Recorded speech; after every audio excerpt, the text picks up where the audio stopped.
Tax-aware portfolio management is really around being aware of the implications of taxation when we're making decisions on changing an investment portfolio.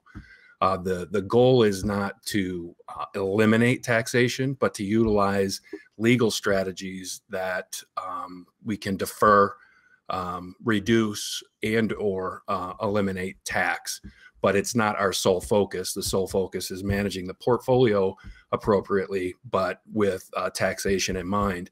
And I don't believe there's, not everybody is utilizing tax-aware focus, because one of the most fundamental thing that investment managers do are tax loss harvesting at the end of the year.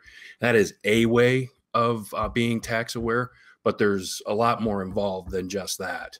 And in fact, I was advising somebody with a $10 million portfolio that even with a large investment bank brokerage at the helm of that, they missed the opportunity to harvest losses that would have covered my fee for about 8 years.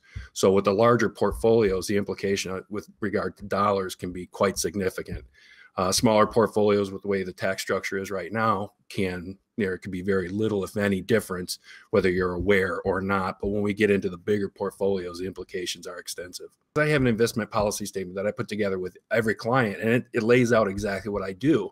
And it indicates that I will manage the taxation of what's going on. But what happens, I think, a lot of the time is that investment decisions are being made with regard to the portfolio, but not an eye toward taxation.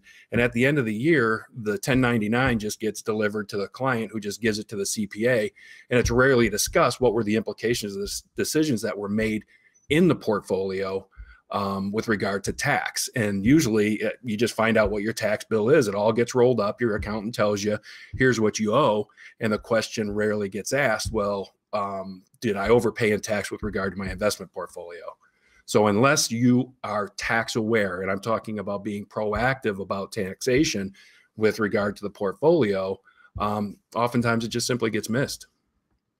And those implicate, sometimes even if you miss tax loss harvesting, those are gone. There's no getting those dollars back. That's a permanent loss. You can't undo something like that. The losses might still be there, but that's not going to change the fact that you had to cut a check to the government at the end of the year or on April 14th because that happened. I think tax-aware investment management really becomes a point of importance when you get into those upper effective tax brackets. So when you get to the point where your income is taxed at 39.6%, I think it's very important to consider the implications of how things are set up and how they're run with regard to taxation. In the lower brackets, there can be very little difference between an effective ordinary income rate and the capital gains rate. So again, it doesn't matter as much to those as it would those people that are in that highest tax bracket.